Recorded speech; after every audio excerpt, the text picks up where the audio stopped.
No comment. All right. Like a roach. All right. Yeah, man, I thought some great work today. Guys had to kind of push through the environment just a little bit. It's hot out here. But nobody's going to care come next season. Nobody called and asked anybody where we wanted to play, when we wanted to play, what type of temperature we wanted it to be. They tell us where to play, so we got to be ready to play in whatever type of environment that we're asked to play in. So I thought it was good that the guys, were able to kind of push through it today, and we're getting some good work done. Yeah, you saw a jump in production last year by Carl Granderson from the previous year. What additional improvements are you seeing this year? Yeah, look, I think one of the players asked me today, like, what's the next step for me, and I think I don't think we need to focus so much on what's the next step. It's just continuing through the process, and if you continue through the process and do the things that we're asking you to do, just by the nature of that work, you're gonna improve. And so I think really for Carl, it's just keep coming out here and keep working on your craft and keep doing all the things that allowed you to have a jump in production. It was because of the way you worked. It was because of the way you practiced. It was because of the way you met. And I think that's where the focus is. And I think if he does that through experience, naturally he's going to get better. Dennis, what do you like out of Willie Gay Jr. so far? Look, I think the number one thing that stands out, there's two things really that stand out. His enthusiasm and his energy, all right, that stands out to me, and his speed stands out to me. So I think those are two characteristics that we're going to lean on. Obviously, coming into a new system, he's still learning what he's going to be asked to do. And so there's a little bit of a learning curve with that. But the guy comes in and works his tail off every single day and has a great attitude about playing the game of football. I'm excited about watching him grow and watching him improve. What's the most exciting part about seeing him line up next to Mario? Two big, fast linebackers. Look, I think, kind of where we're at right now with our, base personnel, having him and Pete and DeMario, all three out on the field together. I think that's pretty athletic group. I think it's a pretty good sized group, and I think there's some experience and intelligence that goes with that group. Coach, with DeMario, you've been around this game a long time. He hasn't missed one game in the 6 years he's been with the Saints. Linebacker's a brutal position. What does it say about him that, he keeps fighting through all this and he just keeps rolling? Yeah, look, I thought last year he was going to miss a game, to be honest with you. I didn't think there was any way he'd make the Jacksonville game. And I think a lot of it is, mindset. And two, I think, is professionalism. I think the way that he takes care of himself, the way he takes care of his body, the way he trains, and the way he prepares, I think allows him, along with some God-given gifts, allows him to be, durable. Hey, Dennis, there's a report that came out this morning about the Players Association trying to get OTAs and stuff moved closer to the actual start of training camp and having a ramp-up period. You got any thoughts on it? Yeah, look, I don't think they're ever going to really ask me. I think that's going to be something that's going to have to be negotiated with the players' union, and the league. I know this. I know, there's a certain amount of work that has to go into getting yourself ready to play, football games. And so whether that work's done, in the quote-unquote off-season, or whether we push it back, prior to getting to training camp, at the end of the day, we got to get the work done. And so, we'll let that be handled with the league and the Players Association, and whatever they come up with as coaches, that's going to be our job to, adapt and adjust. And if that comes to fruition, then we'll adapt and adjust. What was your sense of when you look at? Can I do one follow-up on that? What was your sense historically of why football was different from the other major leagues in terms of doing that? Yeah, I couldn't tell you. Okay. I don't really have an opinion on that one way or the other. I do think that the game of football is hard to, it's hard to get yourself ready to play the game. Bobby, when you guys were playing, training camp was 6, 7, 8 weeks long, and guys used to try to kind of play themselves into shape. I think it's harder to do that now. But so I don't know what the reasonings were for it. But if we change, we change. We'll have to adapt.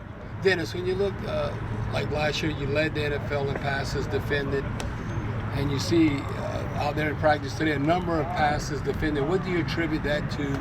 I know you obviously on the defensive side of the ball, but why have you all been able to consistently lead the league or be amongst the best pass defenders? Yeah. Well, look, I think our assistant coaches do a really good job of coaching. I think part of our, fundamental, thought process and how we want to defend is we want to contest every throw. So we don't give up a lot of, easy completions. A lot of what we do, we're trying to match routes within our zones, and so we're trying to stay close to receivers. And if you're close to receivers, then obviously you have an opportunity to have some pass deflections and things of that nature. So I think part of it is the way we coach it. I think it's kind of our style, and then obviously we've got some good players doing it. Dennis, going back to the linebacker conversation, having all three of them, Willie, Pete, and Mario, how much will that impact your staying at the base compared to going to the linebackers? Well, look, here's the reality. We don't necessarily control that, on defense all the time. A lot of what we do is dictated on the personnel that the offense is putting out on the field, and so the more athletic they get and the more fast players they put out on the field, typically we play a matchup type of game. And so I think we'll have to see as we go through training camp, we get a little bit better feel for all the things that Willie can actually do, and then we'll evaluate how we want to deploy our guys based on what the offense is doing. Are Tanoh and Shepard dealing with injuries, or is that they're just not here because of the voluntary thing? No. Tanoh tore his Achilles in the off season, so he's going to be out for a little while, and so he won't be ready for training camp, and then we'll see how long that takes for him to recover. But no, Nathan Shepard's dealing with a family issue. And then, were you asked about Jamal already? Jamal Williams? He was out here today. Yeah. I don't know what's the question. Oh, sorry. Were you asked about him already? If you were. No. Okay. Oh, so sorry, I was late. Just when you look at his, he was a 1,000-yard rusher in Detroit. Didn't have the year maybe he wanted last year. What do you kind of think attributed to maybe his individual decline? Okay. Yeah. Look, I think probably we probably didn't do as good a job of utilizing him as maybe we could have, and yet, look, I think our focus is how do we incorporate him into what we're doing now, and how do we utilize him this year, try to get him involved in the offense, both from a run game perspective and a passing game perspective. I think there's a lot of things that he can do. I think he's a tough downhill, point of attack runner, and I think we got to put him in those situations to let him have success doing that. And so, and look, I think part of it is I think we've got to do a better job, up front. I don't think overall we ran the ball nearly as well as we needed to last year, and so, that's an us thing, and we've got to get better at that. And I think that's been a point of emphasis for us. Piggybacking off of playing better up front, how do you see development coming a week later with Tanoh and Shepard? Yeah, look, I think they're both improving. I think both of them are still a long way away in terms of where we need to get to. I don't think they're, too dissimilar to a lot of guys on our team right now. I think we've got a lot of work to do. I think we've got, a lot of areas that we can improve in. And, I just think we got to utilize this time that we're out here to try to do the best we can to take advantage of this time and improve our skill set and our game, and then and then we'll get ready for training camp.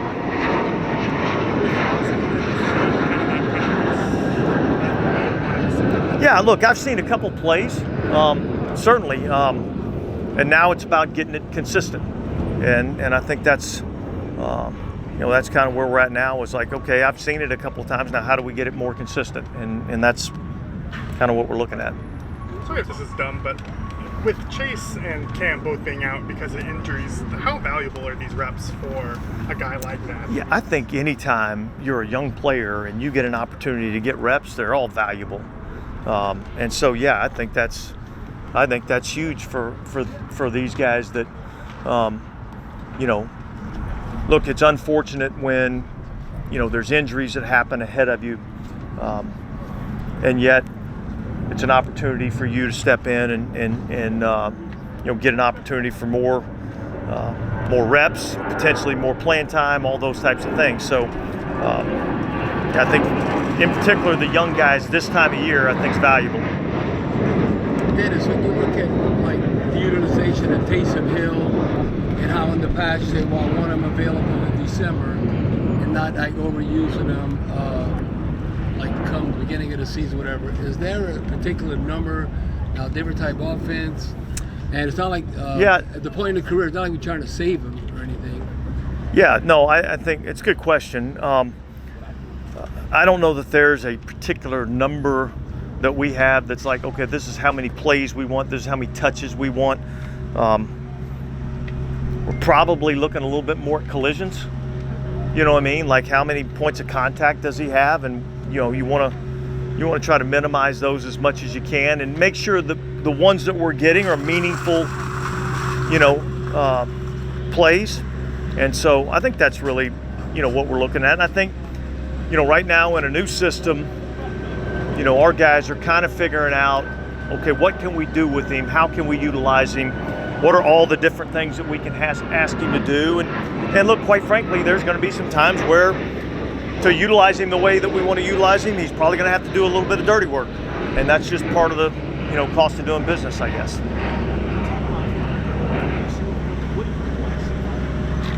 Well, what I want to see from him is more consistency. And that's probably a general theme with most of these young guys. I've seen burst and explosiveness. I've seen, you know, the ability to make people miss. I've seen good vision, one-cut ability, and yet I want to see it more often. I want to see that speed more often. I want to see that intensity more often. And so I think that's where we're at with the young player. Hey Dennis, going back to Tanoh, you think is it too early to say if you'll have a chance to make it back in time for the season? No, I think he won't be ready for the beginning of the season. No, but I think, you know, I think there's a chance he could be back at some point. With all the motion on offense, obviously it's something that's being incorporated early. Is it helpful for a defense as you get to work against that every day? Yeah, I mean, I think it's been incredibly valuable out here in these practices. We're seeing a lot of stuff. And look, quite frankly, we saw the same plays for so long. You know, you kind of knew exactly what to expect every day that you walked out here to practice. And so not only for the players, but the coaches also, like we're all having to come out here and really have our thinking cap on because we're seeing a lot of new things. We're seeing a lot of different stuff. And I think that's going to, you know, be very beneficial for us as we, you know, get work on it now into training camp and as we start the regular season. Dennis, you guys brought in so many receivers, but how much can this pass, like, how much can you get out of a guy maybe like Chris Olave, who still is young and has potential to grow? What would you do for him if you take? Well, I think our expectation is that we can get a lot more out of him. You know, I still think we can still be better in the contested catch situation. I still think there's a lot of run after catch situations that we can improve on. You know, just that consistency, play in and play out. I think there's a lot of things that he can improve on, and quite frankly, those are our expectations. Because we feel like he's got a chance to be a really, really good receiver in our league. And so that's the standard that we're going to hold him at. And I think that's the standard that he's going to hold himself accountable to. One more on Tanoh. Just could you put his injury in perspective in terms of how you viewed his contributions last season and what you hoped for him this year? Well, I can say that he's been a valuable part of what we, you know, do defensively. I think there's some versatility in terms of the things that he can do in terms of playing, you know, on the edge or even moving into the interior. So, and you look at a guy that's worked extremely hard like he has, You know, it's unfortunate that happens, but you know, he's on the road to recovery. He's going through the rehab process. He's going to work as hard as he possibly can to get himself ready to get back out there as soon as he can. So when that is, I don't know. Do you remember when that happened by chance? Or how? It was in an off-season drill and in like a running drill in the indoor. And then Rashid Shaheed, was he? Did you write an answer? Was he He's got an voluntary? illness. Illness. All right, thanks guys.